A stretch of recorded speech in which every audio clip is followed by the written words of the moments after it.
Hello, everybody. 9 o'clock London time. Don't know where you are in the world.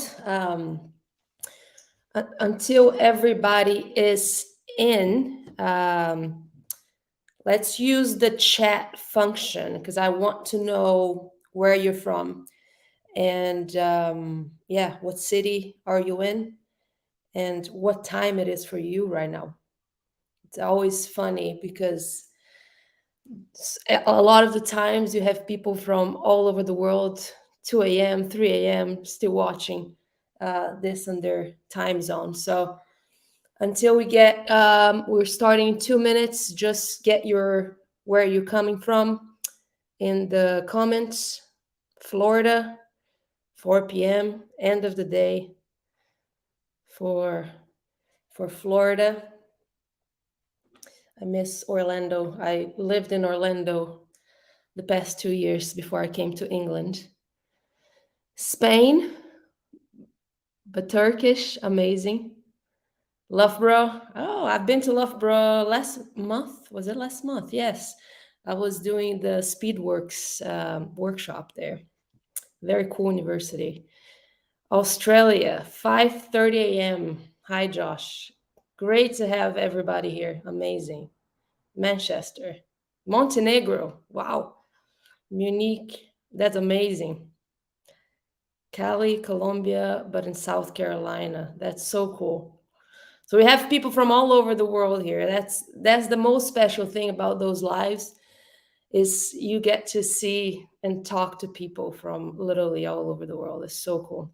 Thank you guys for being here and for spending 1 hour of your day talking about GPS, talking about numbers, and I'm very excited to talk to you guys about this because that's something that I grew a lot in terms of my knowledge the last in the last position that I was with the last club that I was, and yeah, just can't wait to share my learnings with all of you.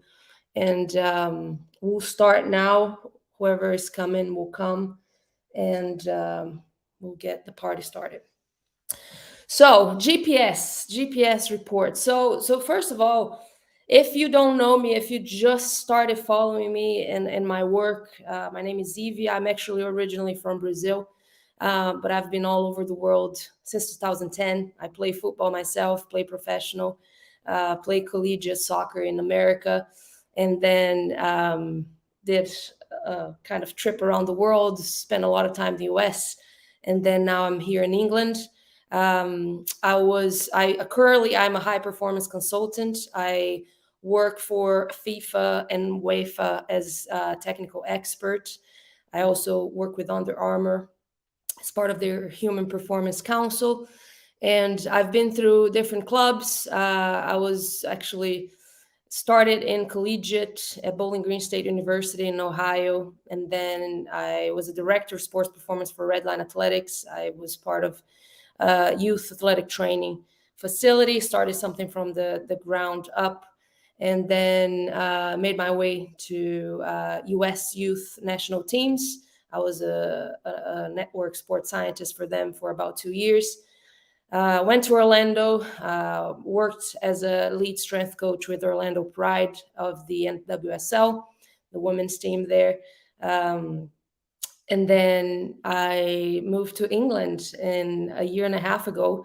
Worked for Brighton and Hove Albion for the WSL league, and then decided to open my own thing, which was a very scary thing. But I felt that it was time for me to move on from full-time professional. In terms of my mental health, I struggled a lot in the last few years, and here I am doing a lot of consultancy work, a lot of projects with FIFA. Very cool, exciting stuff coming in. Just open a program that I'm gonna talk to you guys at the end. But it's been a very cool journey. Like any other live that I give, the main thing here, everybody has their own way of doing things. Everybody has their own perspectives. That's why I don't like when people like to compare each other. to other professionals, because everybody has their value in terms of their perspective in training and in life. So here, everything I say, there's nothing is black and white. Everything I say is based on my experience, my learnings, and I like to give back, and I like to teach and exchange, collaborate with other practitioners. Because when I started, and even a few years ago, I was still lost in terms of being overwhelmed about the amount of information that is out there. And GPS reports is a big one out there, that it gives us, I don't know if I can describe right, but the feeling of not being able to like really know how to do GPS reports on my own in the past, it annoyed me. Like I was like, I just want to, I don't want a template that will be a one size fits all, because it can never be a one size fits all thing. So the purpose of this specific live is to get you guys to think about a little bit of the little things, and apart from the numbers, that can increase your knowledge and give you a little bit more confidence to create your own thing. And I think that the biggest thing with our industry right now is the overload of information everywhere. And I've been there, and it's been like, I don't know where to start. I have all these research papers, all these courses, and the biggest problem with our industry when we are young coaches is that the industry tells us to be generalists, but we can't be generalists if we're not specialists. And with GPS is the same thing. um, I think it's a skill that if you want to be a great sports science and strength and conditioning coach, I think you need to develop the skill of GPS reporting. Not only building Excel, not only building Power BI or whatever you use for your report system, but also the understanding of how to get there, how to deliver the information, how to even start. What metrics should I use? What kind of visuals do I use? And a lot of the times we get overwhelmed because we see people posting all those dashboards. Oh, I want my dashboard to look the same. And it's hard because when you have your template and you have a template that you use and somebody sends you, it's so hard because you have your own solutions to your own problems in your environment, in your team. So a lot of the times you want to show your coach something, a visual, but you don't know how to do it because you only have your template and you don't know to actually how to build it from scratch and understand the equations and what to put, what to not put. So this is like an hour live. I'll try to fit in a lot of things. But the reality is, we don't have enough time to go through everything. But at least I want you to leave this with a little bit more like a tool set to kind of start or think about other things. So I want to address and develop the main principles when building a report. Way more than just the numbers. We're not just talking about numbers here, because if you don't know the human side of things, and that's where a lot of our industry lacks, and we tend to just study about the physical part, the speed, the strength, the power, and we forget to really understand human behavior and understand how to connect and how to get the best out of the staff, how to know how that staff member actually interpret that information. It's never gonna, the report that I had with Orlando was completely different than a report that I had with another club at Brighton, for example, because different problems, different questions that I had to answer, different visuals, different coaches that are going to read the reports differently. So we're going to talk a lot about the human side because a lot of us forget about that. And then the human behavior, and for example, I'll give you an example of something that I would urge you to develop in the next few months if you want to be very good in GPS report systems and monitoring, is to actually study human behavior. Is study, dedicate your time to develop that human connection and how to get the persuasion, even the business side. When you study the business side, is all about understanding the human. And that's where we need to stay away a little bit from our niche every now and then, and not study just the physical component, because that's not gonna, you can be the best GPS reporter, like GPS Excel guru, but if you don't have those skills, I'm sorry, like I've been there, I've been in the pros, I've been in the collegiate, it's not going to work, because it's, you need the buy-in from the coach. Otherwise you're just getting reports, you getting PDF reports, sending to the, putting in your coach's inbox. They're never going to read it, because you didn't develop that communication. You don't even know what question you're answering. You don't even know what you're prioritizing. So we're going to talk about that, and time versus practical use, because reality is, guys, most of the clubs, most of you guys, and you guys can tell me, and I was there, I was the lead strength coach at Orlando, and I literally did everything on my own. I didn't have anybody. But then at Brighton, I was the sports scientist, and we had a lead strength coach, which allowed me to be a little bit more efficient in the sports science aspect. um, but bottom line is, we have to develop, even if we use our off season or any time off that we have, to develop those skills. It's so important, because then you're going to have the freedom to do whatever needed for your population. So we're going to dive in right to the human side. So the human side, the first thing that I tell coaches, when you arrive at an environment, or when you are at a club right now, you have to have the ability of zooming out. Okay. And zooming out, that's, what do I mean by that? I mean by, so if you, for example, are in a club, if you don't understand what the process are that they have, so especially if you arrive at a new club and you're a sports scientist, you need to develop the GPS reports. The main thing that you have to do is have patience. You can't just develop a very complex report system without even knowing what you're trying to answer. And that's the biggest mistake that a lot of us make. We need to know. So I'll give you an example what zooming out means.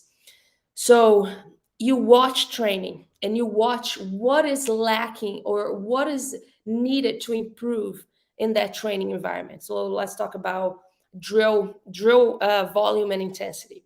So when you go and you arrive, you kind of just on the, almost like a detective, and you're just watching training, and then you realize, wow, most part of the session they are playing drills that are super long. So they're playing the same drill for 30-40 minutes. So if they're playing the same drill for 30-40 minutes, there's no intensity there, right? Because you can't maintain high intensity for 30-40 minutes. And then and I'm giving you an example. And then the other thing that you kind of see is that they barely do small sided games, for example. They only do big areas. They don't do a lot of small sided games. So then it's a red flag in terms of, okay, I have low to moderate volume in the drills. I don't have any intensity because I don't do small sided games and I don't do sets and reps. So then all of a sudden you're like, okay, I need to educate this staff, right? I need to educate them to, first of all, we might need some intensity based drills and sessions. Second of all, slowly but surely, how do I teach them the importance of small sided games? Even if it's for once a week, to really get that intensity going. So then just by understanding what you have in front of you, you already know two things that you have to develop in your report to answer that question. You need to know how to educate them in intensity. You need to know how to educate them in intensity in potentially small sided games. Perfect. Now, you know that there's a problem. The coaches and the staff, they don't know that there's a problem yet. So you need to, it's you want to take them from point A to point B, right? But at point A, they don't know they have a problem. you know. You know that they have a problem, but they don't know they have a problem, and they definitely don't know that you have a solution for them. So that's the main concept here, that a lot of us, we try to rush things, but we need to make a point that, and to develop something to get them to understand that there's a problem there. Because if you arrive at a club and you, right from the start, you tell them no intensity, like, they're going to tell you, like, shut up. You know, so you have to understand that. And the be a detective part, that's exactly what it is. It's being able to catch things and being able to write down on paper and know when are you going to start addressing that. And it's going to come, guys. It's going to come, and it's, you just got to be very smart and strategic in where something happens. Then you go, okay, that's the time now that I have to tell them, you know, what it is. And things that, you know, I talked to right in the beginning about, you have to dedicate some time to develop this skill. So the skill of GPS reports, like I said, you don't want to be that person that just sent PDF reports. You want to, today, the sports science S&C, it's a hybrid role. You don't, it's a lot of the times you just don't do sports science, just GPS. A lot of, I mean, in a lot of men's teams, that's the reality of it. You probably have more staff, but in the women's team, for example, you, is one person do it all. So we got to understand that we need to develop that skill, that more broader skill, and understand the principles of training, the session planning, the yearly planning. So when it comes to those things, it's a little bit easier for you to go there. So then the main thing here, let me just go back here. I forgot one. Be patient. So you gotta understand that there is gonna be timing. And I'll give you another example. If you have, if you have those problems that we already established, the intensity, low intensity, and then there is the problem of preseason, right? Preseason is not done in the way, the most effective way, because sometimes they probably overcook them, they push preseason too hard.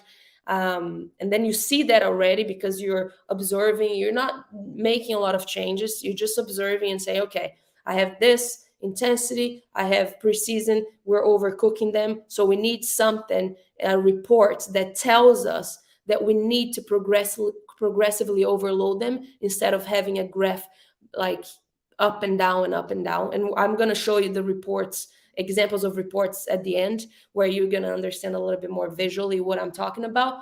But this part is essential, because before you even start the visuals, you're trying to gather more information about your environment, and that's key. So preseason, oh, we normally start the first few games of the season very slow.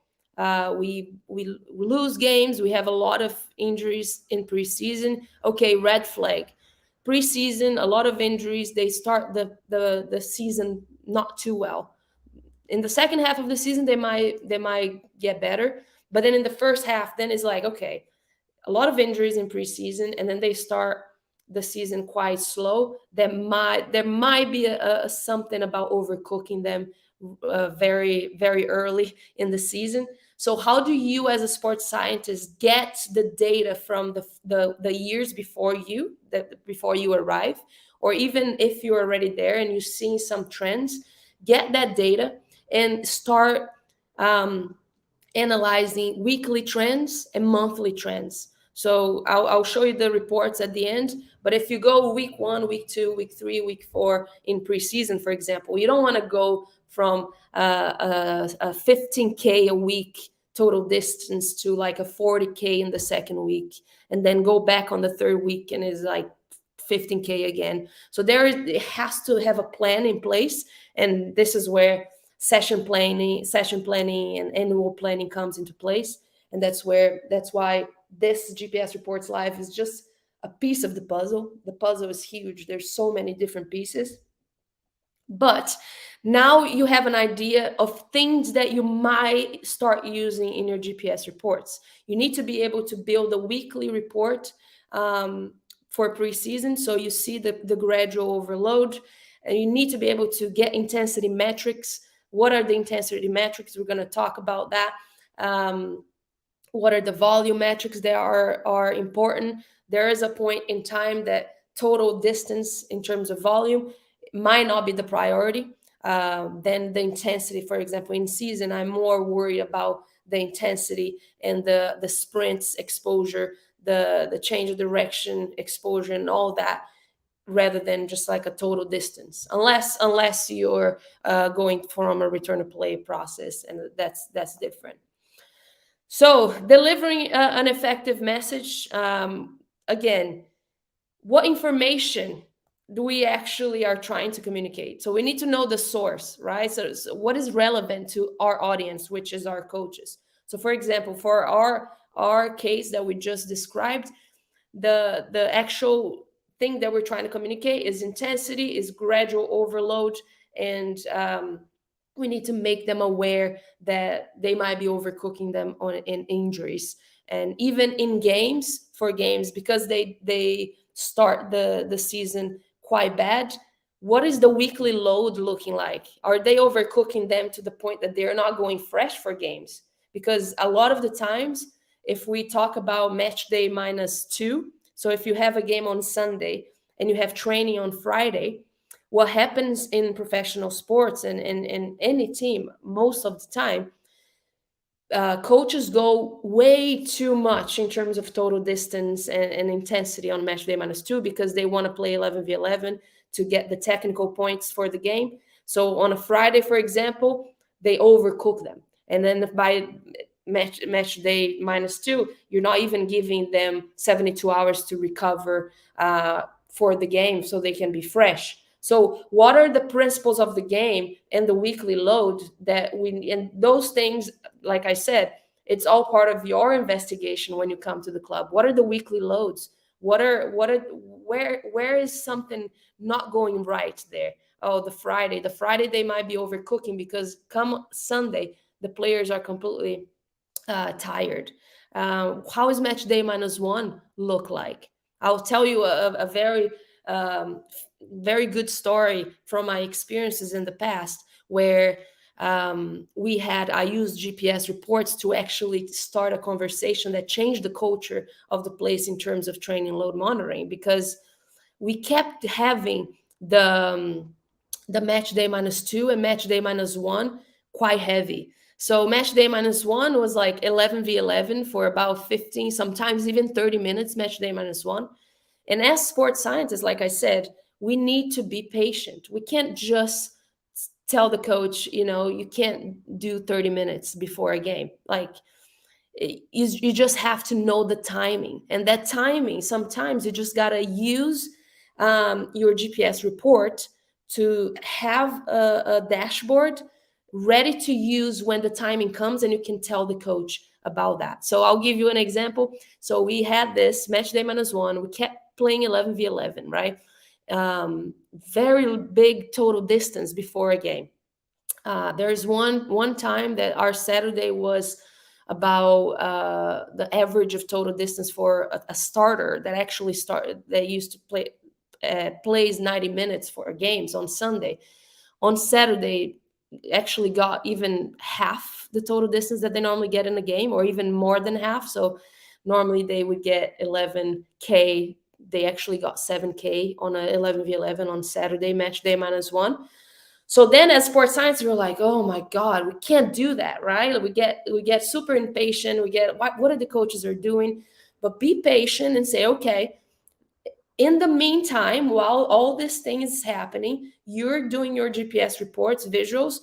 When you see the timing, then is the time for you to show. So that timing came when, and that's where you have to be strategic in how you develop that communication with the head coach. I knew how my head coach used to work. I knew in advance, because I did that investigation of of human behavior, and I knew exactly when she wanted to be bothered by or when she didn't want to be bothered by. And then what did I do? I got a visual, and in the visual, I had every game of the season so far in terms of total distance as an average of the. I put an average of total distance, high speed running, Excel, decel. We're going to talk about metrics soon, but I just wanted to show you this because this is such a good lesson in effective messaging. So I did an average of the games. So, for example, if we play team one, team two, team three, team four, they're all part of the same graph as an average of total distance. And then the teams that we actually beat, like big teams that they're first and second in the league, and we actually beat them, I put the color of the graph green, which means win. And then the big games or the games that we lost, I put the total distance and the graphs of each metric red. So we are going to this huge important game, and we were supposed to win this game because this opponent, I was quite confident, everybody was confident that we could do it, right? But on the Saturday, match day -1, we played 11v11, played 30 minutes, and most of our starters played about 7k of total distance, which, a lot of the times volume metrics doesn't matter too much, but it matters in a match day -1 because time on feet, it's tiring for players, especially if you're doing 11v11 start and stop, because coaches might want to blow the whistle and put a tactic. And if you're on an environment, especially if you're in an environment that it's cold, and then you're doing 11v11 and then the coach stops, and then it's the environment is already cold weather, and then it stops for 4 minutes, and then all of a sudden it's full time 11v11. People and players who have tendinopathies, that actually have tendon problems, are the ones that complain, and it's the worst for them, especially match day -1, that start and stop. So how do we communicate with the coach in that sense? So what did I do? I said, okay, since I knew that was a trend, that every match day -1, that was a problem, I did a visual that it was simple enough. Like I said, I put the colors green if we won, red if we lost, right? And then I'm like, okay, that's the time for me to show them this graph, because I got into their world and their common language, and I said, okay, so in the game that we played against two of the best teams in the league, which everybody would say we wouldn't be able to beat them, but we beat them. Our total distance and average was about 3 to 4k for match day -1, and it was green, right? The games that we lost, for the big games that we needed the physicality to catch up with them and be able to physicality and be fresh enough to go through the 90 minutes and at least get a tie or whatever. We actually had one game that we won against the top team. It was green, and it was a 3-4k. And then we were going to the game. It was a Sunday game, and and it was a very risky move from me as a sports scientist, because coaches don't want to be bothered before games. But this is how you use your human behavior and how to get the best out of effective communication. So instead of me saying, look, we trained yesterday and those starters played about 7k in the match day -1, they're going to be tired today.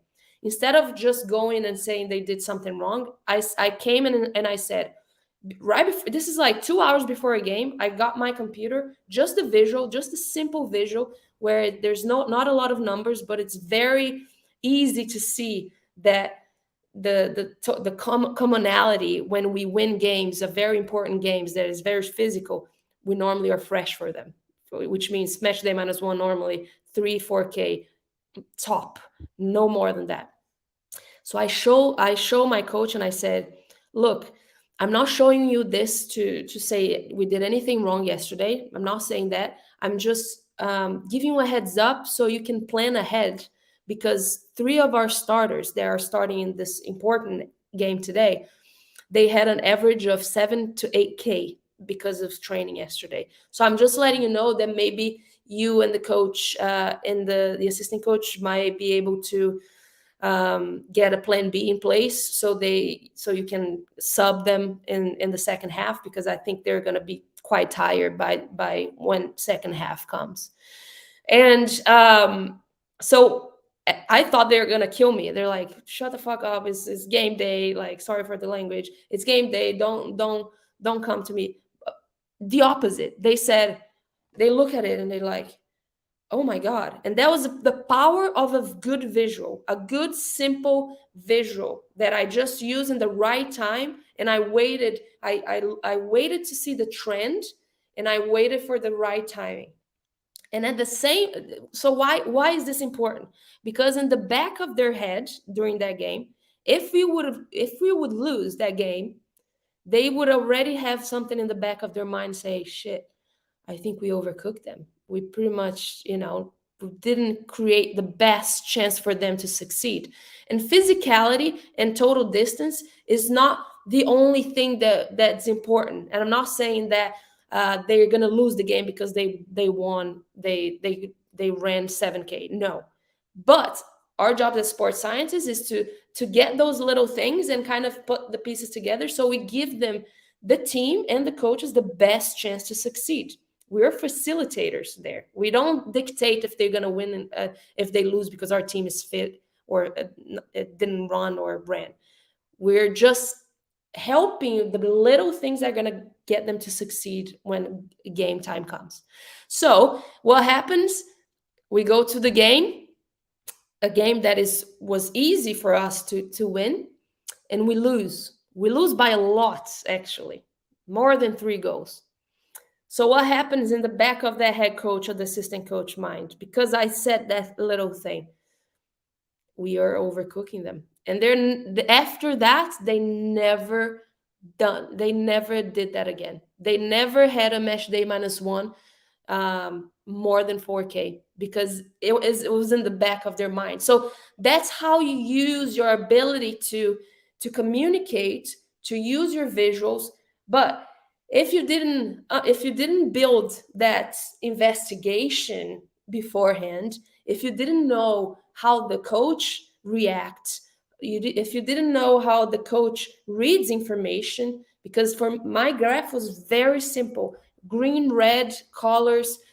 This is the best games that we played. This is how much we accumulated in total distance, high speed running, whatever, match day -1, match day -2.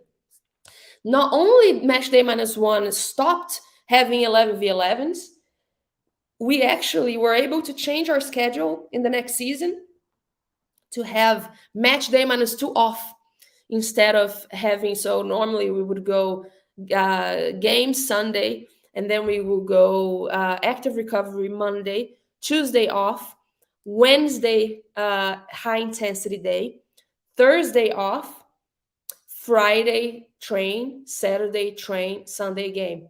Because of those discussions and because of that, exactly that point of time that the visual, we were able to discuss and sit down as a staff and say, what we can do to be better and provide our players the best chance to succeed. And this all started with that visual, with that timing, with that specific thing. And then we decided, okay, let's do match day -2 off. So what we're going to do is Sunday game, Monday active recovery, Tuesday off. We load them on Wednesday and Thursday because that's far further away from the game. So we're not afraid to load them. And then Friday off. That doesn't give any excuse for us for them to not be fresh for game day. So that's all because of the power of good communication, good understanding of the environment, and then good visuals. So you need to know the medium and the vehicle of the information. Are you going to talk in person? Because a lot of the times it's better to talk in person about a GPS report of a training load day than sending an email, because you might notice that the head coach that day is super busy. She's not even sitting, or he is not even sitting on a chair. So are they going to even read your email? So maybe you knock on your door and you say, can I talk to you for 2 minutes? I just want to say that the training today, the intensity was quite good, whatever it is, in bullet points, and then your job is done.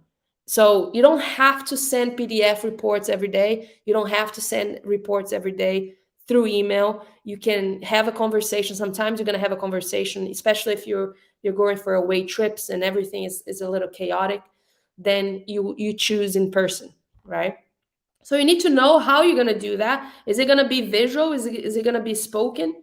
That's very important, right? Is it going to be through text? A lot of the times I send some quick report, like RPE reports, through text for the coaches, because the coaches that I used to work, they love RPEs, and they use it a lot. So you got to understand who you're talking to, who you're speaking to, what they respond best, how do they best communicate, and what is your environment, the current situation.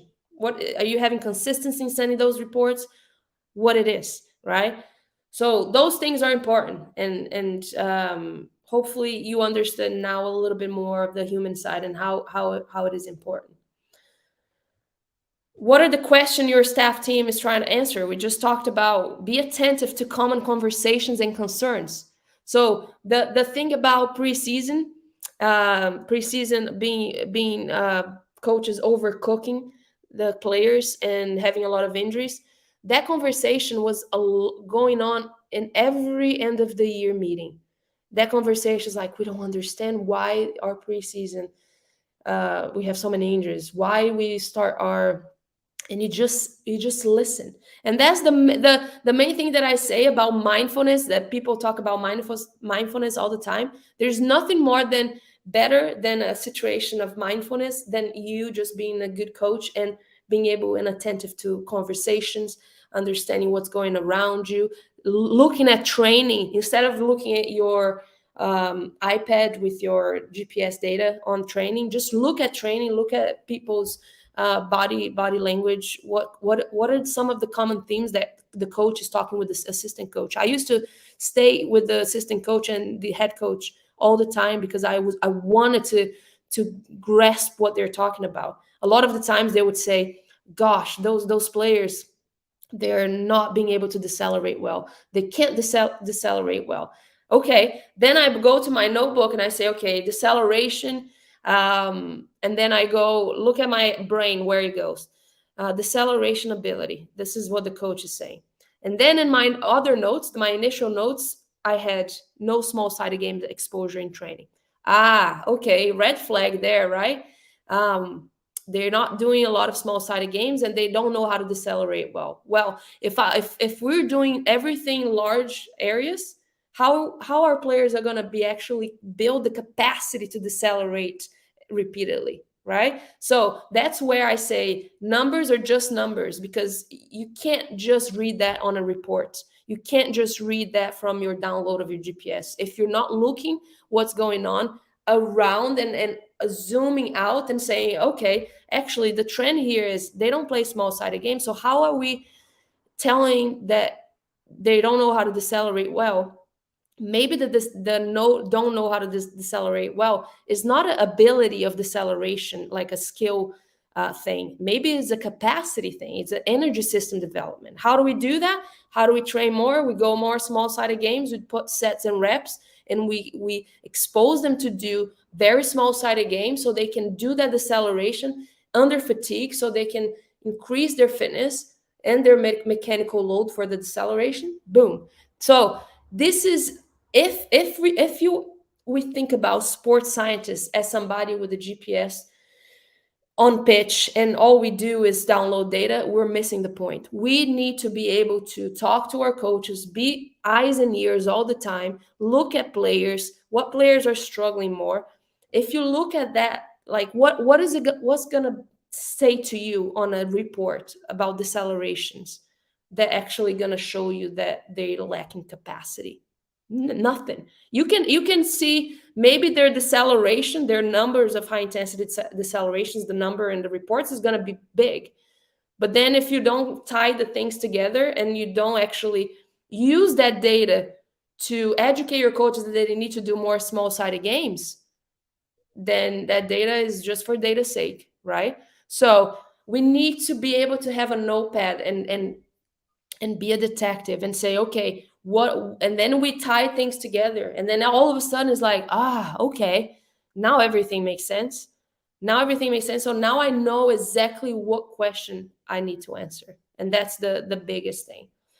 Um, like I said, watch training. What are the trends of training? Are you doing enough small sided games? Are you taking care of the excels, decels, but in football specific? Don't just look at numbers and say, oh, our excels are not high or not low enough. Don't do that, because that's the biggest mistake that we do is we forget to watch training. We forget to pay attention to the rules of the game, the small sided games, and then all of a sudden we send a report to the coaches saying, hey coach, um, here are the distance per minute for the 4 sets of small sided games that we played. Player one, uh, the first set, she had 110 meters per minute. Like her intensity, her work rate was quite good. But then in the second set, her work rate was terrible. It was like 90, 80. So if you interpret that based on just the numbers and send them the coaches, that's where you're not going to get buy-in from the coaches, because they're going to challenge you and they're going to say, well, did you know that on set two that same player was a neutral? So if the player is a neutral on the set two, her mechanical load is going to be completely different. Her number of high intensity excels and decels, if they're neutral, if they're playing with both teams, are going to be very different because they're not defending. So we need to know the rules of the game so you can play the game, right? And everybody says, I can't build buy-in with my coaches. Well, no wonder why. We're trying to just look at freaking metrics and interpret the metrics. And we can't do that. We have to be able to be a little bit more intent, with more intent in what the coach is doing. So you can speak the same language of the coach, and then the coach goes and say, oh, okay. Then now you're speaking the same language. Now I got it. Okay. Um, so like I said, it takes time to develop that skill. So don't rush things. Be patient with that. So while you are developing the skill and understanding the needs, maybe have just one simple report until you get the hang. Just have one single. Oop, okay. I think I'm back. Just have one single report that actually can do the basics very well, right? And then what you need to do is, if you need to develop that skill, you got to calm the noise and all the other stuff that is gonna not gonna help you get that skill right. So if you're reading all research about speed and strength and power and trying to be good at GPS reports, forget it. Try to calm the noise. So my last role, because I knew that I needed to develop my GPS report skills, for a year and a half, I didn't read any research on speed and strength and power or any other thing that it was not human behavior, human connection, building the GPS reports itself. My friend Shane Malone, who is my mentor, the best guy with Power BI. I literally had a class with him for months to teach myself how to do my Power BI report. So I was empowered by it. Instead of wanting to have a template, I actually knew how to do it. So when I saw some other question popping around with my staff, I could say, okay, I know how to do the report. Then now I know how to do the visual to answer that question. So calm the noise. There is time for everything for us to be good at specific things. So if you want to be good at GPS report system, spend a season just reading about it, just spending time actually going through, because you know what, all of us, we know the basics of strength, basics of power, basics of training, So do those basics really well and trust that you don't have to reinvent the wheel in that sense, and then spend your time developing that skill. So then the next season, you come and you have all those reports, you have those visuals, because now you know the staff, now you know everybody. Okay. So the main metric. So this is like not really not all of them, but these are some of the main ones that I used in the past. Okay. And when we talk about those metrics, we're normally talk about the volume of those metrics. Okay. Not the intensity yet. So the total distance is just overall distance covered in meters, right? So total distance of a session might be 10K, 11K overall for one player, whatever it is. Now, for every volume metric, there is an intensity metric. So if I want the total distance in intensity, I will divide that by minutes, right? So it's meters per minute. And many of the GPS, the catapults and the stat sports and all the GPS, they normally have that already. The meters per minute is already in it. If not, all you have to do is put an Excel on your Excel sheet. You get the meters for each total distance cover for each player, and you do like an equation on in Excel, and you put equals meters total distance divided by the minutes of that drill, and will give you that meters per minute, right? Explosive distance, that's something I think is stat sports. They have is any excel and decel distance. So it actually is the distance that they cover at a excel decel 3 meters per second squared. High speed running. So for the women's game, before it was 18 kilometers an hour with the threshold. Now, because of the growth of the women's game and the intensity of the women's game, we had a lot of reports. I just contributed as a technical expert for the Champions League technical analysis and physical analysis for the Champions League women's team. And the high intensity actions are growing and growing faster for the women's game. So now, instead of 18 kilometers an hour, we have a threshold of 90 kilometers an hour for high speed running. So every distance covered above that threshold. Sprint distance, normally we go 23 kilometers per hour. Maybe in the men's game is different, is a little bit higher. One metric that I loved using was high metabolic load. So high metabolic load distance is the total amount of high-speed running, and it coupled with accels and decels. So it gives you a very good metric that has, for me, it was an overall understanding of how much that session was in their body. Because high-speed running, if you go and cover a lot of high-speed running plus accel decels in a training session, that's a lot of mechanical load in the body. So I knew that if I had that high metabolic load distance high in the session, then they probably needed a lot of recovery the next 2 days, and we probably would avoid doing the same exposure of that in a session, right? And then we have accels and decels. You can set thresholds on accels of like the highest intensity accels probably can be more than 4 meters per second squared, and then just normal accels would be until 3 meters per second squared. You can choose based on your environment. Decels.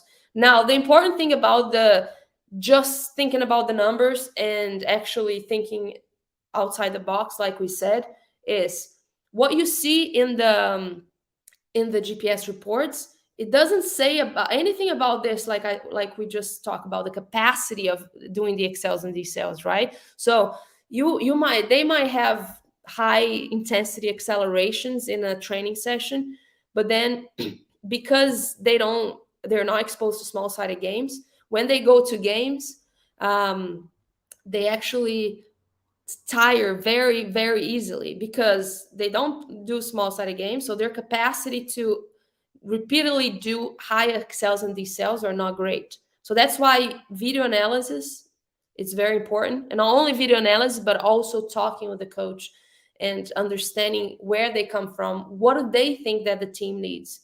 Oh, we need to get better at decel. Okay, is that a skill problem or is it a capacity problem? And where are we missing the points here?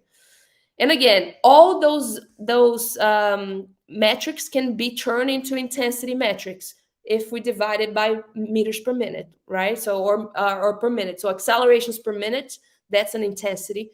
Decelerations per minute is an intensity. High metabolic low distance per minute is an intensity metric. So you can do that all in Excel. Now we're gonna go a little bit more the visuals here, just to give you an understanding of what I use in the past. Again, every environment is gonna be different because every environment have to answer their own questions, right? But we talked about what question we need to answer, how we determine what data to share with coaches, not only physical data, and then flexibility. You have to be able to be flexible.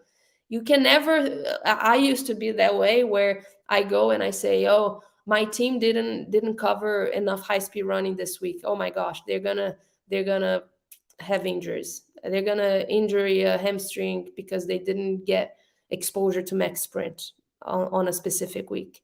And that's where on my program and roadmap, I talk a lot about the importance of actually understanding the entire thing. We're not, that's why we can't isolate things. We need to know, for example, if we're going through a week that is very heavy cognitive load, they're going through a lot. They just lost the game 5-0. So all that stress from that game is carrying over on that week. Maybe it's not the best week to hammer them with high speed running because they're going to be already tired, they're fatigued, they didn't sleep well. So if we don't merge our understanding of the wellness questionnaire, the fatigue monitoring system, the actual understand of feedback of the players, then we're just setting them up for failure. So that's why we can't just use the numbers and say, oh, we need to get your max speed exposure up. Oh, we need to get your high speed running exposure to this specific level. Otherwise, you're going to get injured. It's not that way. And that's why I think we need to be more brave as coaches to actually try things in training and risk it and see, okay, that week we didn't get too much high speed running, but that's okay. Life goes on. Nobody's going to die. So this is just an idea of Excel. So everything starts with Excel, right? And I learned my reports through Power BI, and I think for me it is the best report system because it's very easy to do. Once you know how to do it, and it's quite easy to do it. You just have to understand the equations, and I have a course that will teach people on how to do that. Once you have an understanding, then it becomes very easy. So for example, you have to create a data dump Excel sheet. So if you get your Excel reports from Catapult or Stat Sports, whatever, what brand you use, and then you export the GPS export from that day, but you copy and paste into your data dump master Excel. That Excel is gonna have like you can see here. Oops. You have data dump all, where you actually, it's a tab where you actually put all your dump from the Stat Sports or Catapult, whatever you're using. You have an entire session live. Entire session live, it's where you just get the total of the session.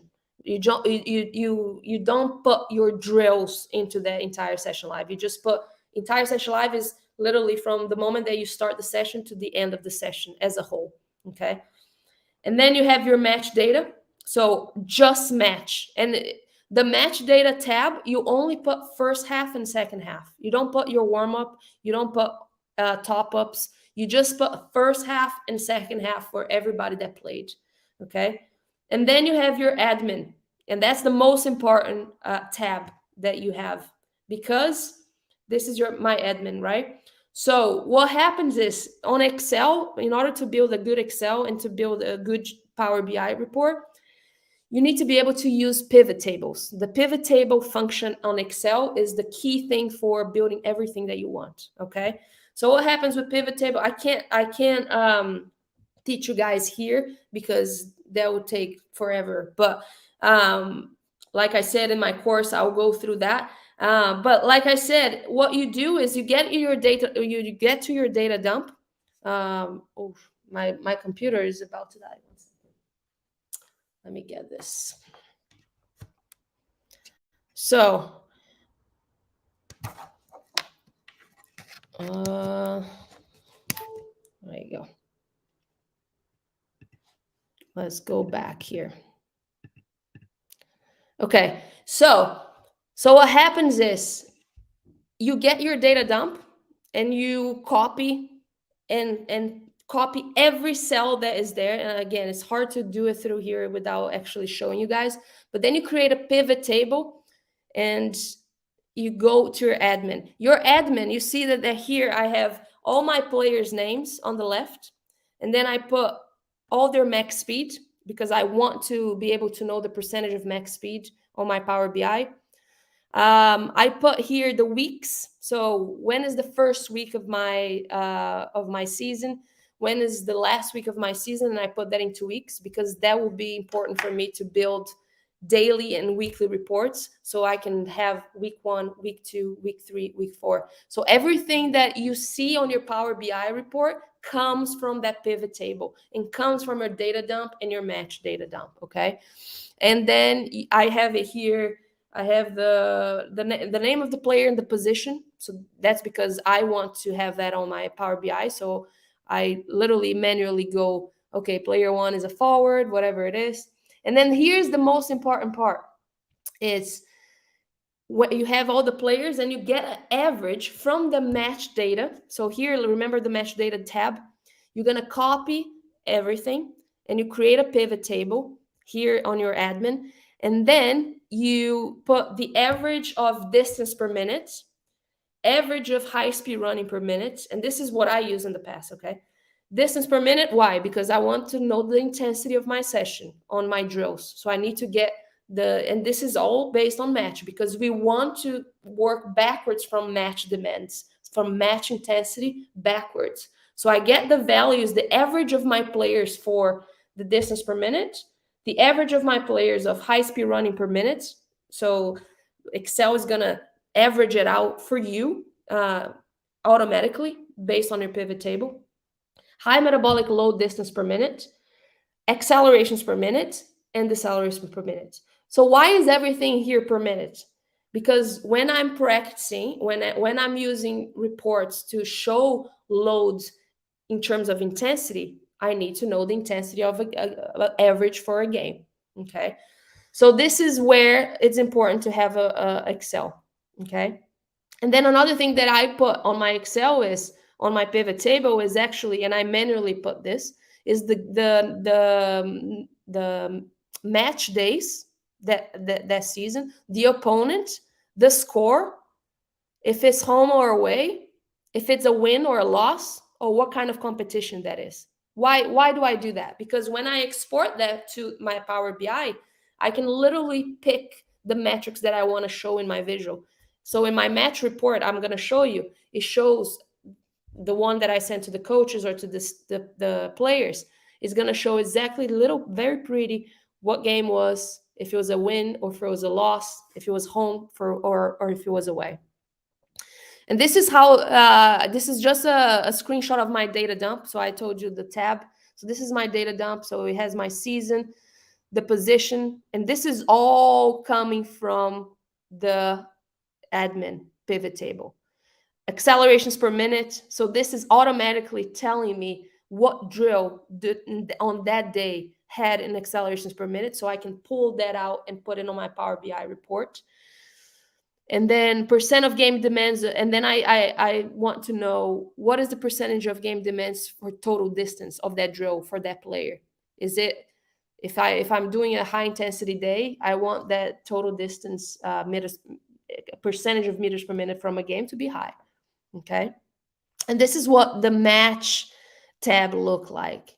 All right. It looks like, high metabolic load distance from a game demand, opposition. And again, this looks very hard because we haven't actually been through how to build a pivot table. And that once you know how to build the pivot table, I promise you it's so easy for you to just play around and spend time. And I actually had so much fun in the process of actually knowing how to do things. And I created all those random reports and had a lot of fun with it.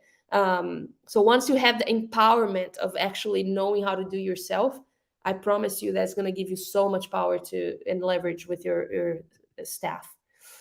So now is just a little bit of the last 15 minutes here. I'm just going to show you a little bit of the reports itself that I used. So we actually had a RP.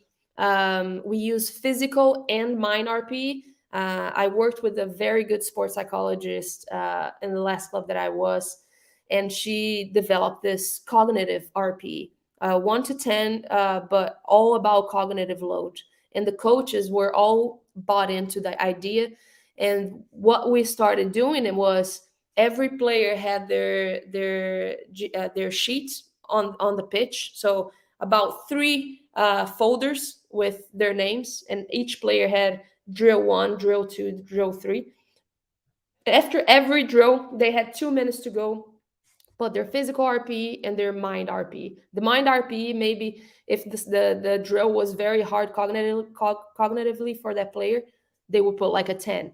And that would give us more and more understanding of what that player was experiencing during that day. If the trend was not a high cognitive load and that player had a cognitive load, what does their sleep look like? What does their stress look like? What does their mental fatigue look like on wellness questionnaire? Can we follow that up? Now our job is not only looking at the numbers physically, but understanding and facilitating that for our coaches and players. And then we talked about preseason, right? So if we have, and this is like normally what my player individual report looked like. So I have a player picture here, and then I have their total distance, their player load, their high speed running, their accels and decels, and their high metabolic load distance. Okay, simple, no more. You don't need no more. If you need, then it's because you want to answer a different question. But you can see here, you don't want a preseason to look like this. A week 1, 17K, and then a week 2, 49K, a week 3, 21K. So there's a club that I worked for that I arrived, and it was like this, the preseason. So how do we use the GPS reports to actually empower the coaches and tell them that it needs to be more gradually? That's probably why we overcooked them. It got to 50K all of a sudden in the 4th week, but we didn't really prepare them for that. So that's how you want to look like in a preseason, right? Look at the progressive overload, week 1, week 2, week 3, week 4. That's the worst case scenario week, but you prepare them for it. And this is what I'm going to say. You don't have to keep checking a Q chronic ratio all the time to see if you're on the right track. Like a lot of the times, especially in preseason, if you have consistency of drills over the course of the week, all you have to do is keep increasing the volume of the drills or the time of the drills. Automatically you're going to see a progressive overload, especially if you have a plan of doing a progressive overload in volume, in intensity. It's going to take care of itself. You don't have to be very picky, especially if we don't have time for that, right? And you just have to trust that you're doing the right thing, and you're going to learn. A lot of the times you're going to be like, oh, I overcooked them, but trust and have faith in your process, and that's how we're going to get better. Okay, this is how a daily report will look like. Like I said, you want to go back from a game, so you want to go intensity, right? So if you look here, you go game demands, and this is the game demands for Excel percentage. I didn't really use that much, but look at the total distance here. The game this one on the left bottom here. You have 3v3 set 1, 3v3 set 2, set 3, set 4. All right.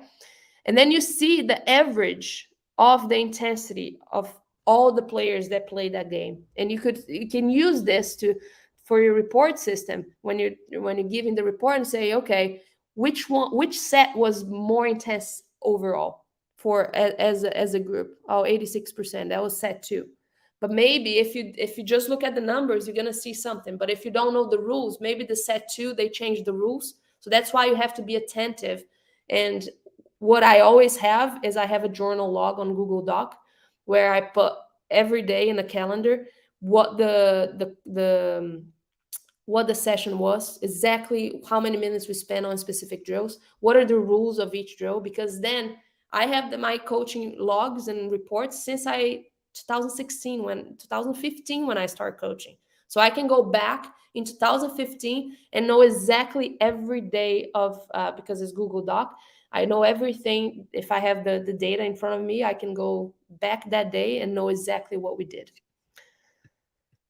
Another daily report. Again, you can be creative in Power BI. You can actually color the intensity. So based on intensity per minutes from their game demands, maybe their distance was like 8K, and then the other day was at 8K, but the 8K in one day was more high intensity than the other day, so it's going to be red depending on the percentage that you choose. And then you can put high speed running here. Depends on what you want, what the coaches know. Now this percentage of gain demands meters per minute was a very important one that I use on a match report, and I'll show you how I did that. Now, players really like to have the data too. So you just have to be careful too, so then they don't get very obsessed with the data and then they think numbers are just the only thing that matters. But this one will be a individual one, day by day. So here you have a tag. So you go on Excel and you put tag on your data dump, and you go match day -1. Is this training match day -1, match day -2, whatever it is? What is the duration? And then the specific metrics. You can put heart rate above 180. If you have heart rate, you can put that there. That specific player didn't really use heart rate. It was not really working for her. But then a lot of players wanted that report. So I would just send them through WhatsApp and I say, okay, here's your report, just so you know. And then they would know what a mesh day for them will look like, what a mesh day -2 will look like. So you start kind of creating that buy-in with them.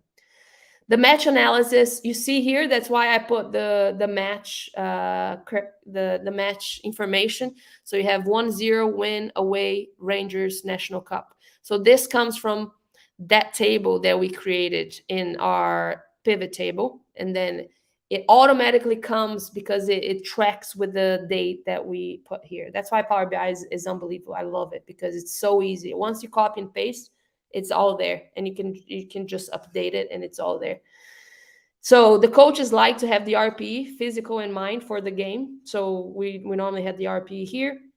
Now the main metrics: total distance, high speed runnings, accel, decels. Now this one was the best one for us, the percentage of game demands. So we literally got their individual average of what they would do it in a game, and that would give us an idea of actually how intense that game was for them. So for example, here you had a player that had 103%. So that was probably the highest game demands, that the meters per minute that they covered in the season. But for some of the other players, maybe it was a less percentage. It was a less intense game for them. So all this you can use. Now this players, I use this for players, but I also use that for myself to kind of go through each player and see if they play 90 minutes, how much was the drop off of first half and second half. So you have total distance, you have high speed running, you have player load, accels, decels, high metabolic load distance, work rate, which meters per minute, and then their max speed. Players love this graph because they could see what they would do from first half to second half. And this was another one that players used to love to have, is just their match. So here you see that there's an opponent, then you have the duration of how many minutes they play, the total distance, high speed running, sprint distance, all those metrics that we talked about. This was a great one for competition, creating competition and training. Is just a max speed. So normally we used to do max speed on a Wednesday, and max speed exposure for us a lot of us, based on feedback from the players, they like to get their max speed exposure after the first drill with the coaches, because a lot of the times what happened in a lot of teams that I worked with, um, they wouldn't feel exactly warmed up after a warm up for max speed. Because what happens is, and I learned that 3 years ago, it's like I used to do max speed warm up, just doing max speed linear stuff. Even as a player, if I only do max speed linear stuff on a warm up, my body's not warmed. I actually had to like have some change of direction, so I have a feeling of full body warmth, so I can actually do it in a safe way, my max speed. So players normally we would do a warm up, do some change direction, a warm up, do some open ups. They would do like the first drill with the coaches, the coaching staff, like a passing pattern or whatever, and then they would do a max speed exposure, 3 or 4 max, or 2 or 3 max speed exposures. And here, the good thing here is because it's them against themselves, because here's the percentage of their own best. So they're not comparing themselves to others in the team. They are comparing themselves to their best. 100 is 100%. So you see this player here, 101%. So they just beat their personal record. And then the weekly max speed exposure. So this was a very good graph for me, because I could see every week if we hit how much of max speed exposure, if there was a return to play, what we would do with that return to play. We actually had our own report for return to play players, where we actually use a note, a description of the drill, so we knew exactly what the player was doing for the return to play. And then how to deliver, just finalizing here, last 5 minutes, is how to deliver and present the data. And I talked about this, and I talked about how I changed me just sending a PDF report rather than sending just a PDF report to actually writing an email. And I'll explain to you why. Because first of all, if you just send a PDF report, 99% of the time, the coach is not going to have time to read it, and it's just an extra attachment that they have to click. The body of the email, everything is there. I'll show you, it's bullet points, so they can see right as you send them, and then you can copy and paste some parts of the visual of reports. Instead of just sending 6 pages of reports, I would normally send them the daily report, just with the overall numbers, the RPE, because they love the RPE, and then I just teach them about that session, because you want to empower the coaches to understand the data. You want to empower them to understand, so you can talk their language. And when you do that, and when you use bullet points and stuff like that, it generates discussions. So many times I sent bullet points. My coach came to me and say, Evie, can we talk about this, because I have some questions. And then they would challenge me in some ways, and then I would go, yeah, you're right, I didn't see about that, the football specific side of things. So it's very, very important. So this is what we would look like. So for example, this is just an example. So hi all, below are some key points from the pitch session today. So normally I would like, sometimes I would put the daily report, but normally I would just go straight to the point with the bullet points. Praise them. First bullet point, praise them. You just don't want to say, oh, we did this wrong, blah, blah, blah. Then you lose them. Praise them. Very good high intensity session, just like we planned.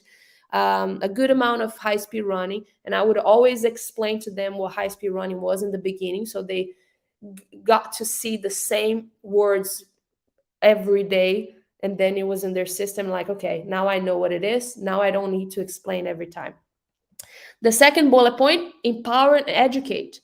What it is that you're trying to do in that session. So for example, if it is a high intensity session, everything that I'm telling them and showing them is going to be a high intensity, it's going to be meters per minute, the intensity metrics. So here, one thing to note is that our short 9v9 drill, our work rate was maintained above 100 meters per minute for most of the players, which shows that even in high fatigue, in the last drill of the session, they were still able to maintain the high intensity work rate. So one that I always use here, is if you have a small sided games, I would copy and paste from my report this to the body of the email, and I say, okay, this is the player names that from the 4v4. This is set one, this is set two, this is set three, this is set four, and this is their meters per minute. So normally in games, you will go depending on players and depending on positions, you go 110 meters per minute average of work rate. So when you're doing specific small side games or large side games, you might want to see a little bit more higher meters per minute because you want the intensity high, and that means that they're moving a lot. But this, like I said, don't look just at the numbers because they could be freaking running like chickens, and the meters per minute must be high, but are they actually being effective with the ball? So that's why you have to watch the game and see if actually they are playing well and effectively. It's not just the physical side. There, it doesn't matter if you send this to the coaches, but the small sided game was crap in terms of quality. So you need to be able to see this, and then on your bullet points you say, okay, for set one here, you see this girl here, the first one. Set one, she has 122. Set two, she has 123. Set three, she has 101, and set four, she had 125. So if I just see the numbers and I didn't watch the training and I didn't pay attention to the training, then and I don't explain to the coach, they're gonna say, why player A is she being lazy on set three? What is happening? Now I put on my bullet points and I go, just to note, set three was the set that player one was the neutral. So that means that her work rate is going to be different. So that's why every day your report is going to be different because you're going to be answering and responding to different questions, and you're trying to educate the coaches on different things. So pick the right visuals. Coaches just want to be in a like just me here giving you the live. You want to be able to learn with the process. You just don't want just the numbers.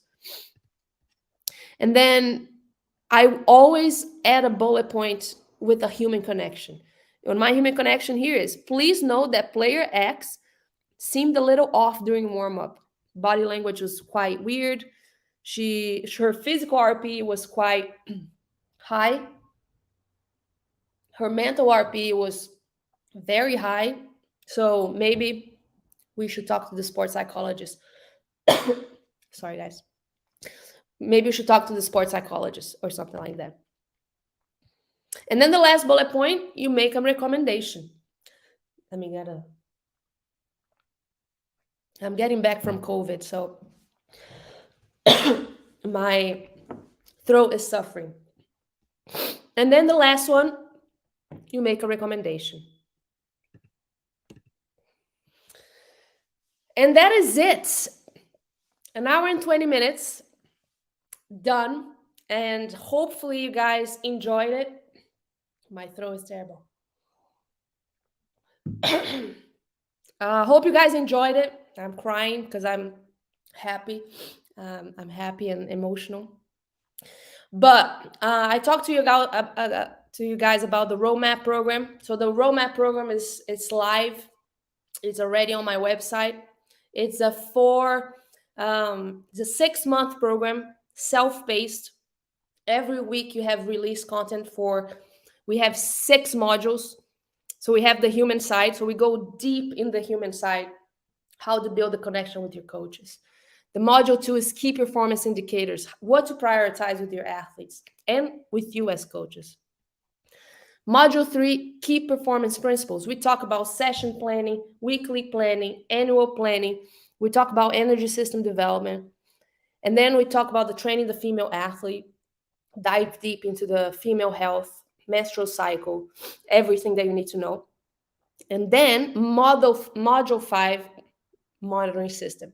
So we talk about, we have guests coming. We have Fergus Connolly. We have Shane Malone, who is my mentor, that we have interviews, and we put all the content there.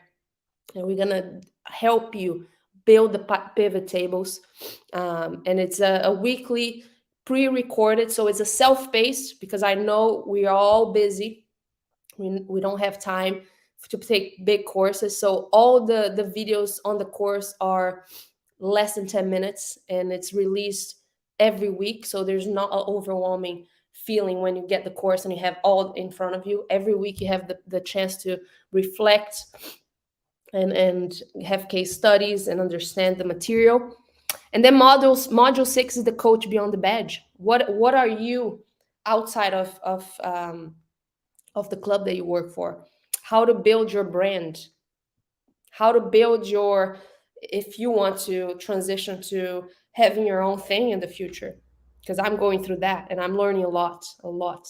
It's very good, but very challenging, but amazing. So roadmap, it's open, it's very affordable. I think it's 42 pounds per month, for 6 months. It's a very good price for the amount of content. Is never, I'm this is the last time that I'm putting at this price. So make sure you are part of it. It's very cool, and you have the chance to ask me questions on the platform. You can actually get an app, which is the cool part, because you can literally watch or listen to the video while you're in the car, because you have the app. You just put it there.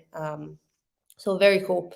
If you have any questions about this or any reflections, you can send me a DM, and I'll try to respond to you in a timely manner. And I hope to see you in roadmap. We will talk about how to build those reports, how to build pivot tables, how to use Power BI, and how to be a better coach overall, because we can't just be good at GPS reports and that's story done, because there's all these modules are important. That's why the monitoring system is module 5 instead of module 2, because you need to be able to get the human side, which a lot of us forget about.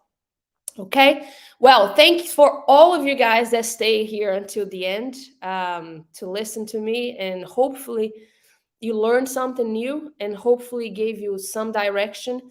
And yeah, hope you guys enjoyed it. Definitely send me some feedback. I would love to hear from you, and I'll see you in the next live. Good night, guys.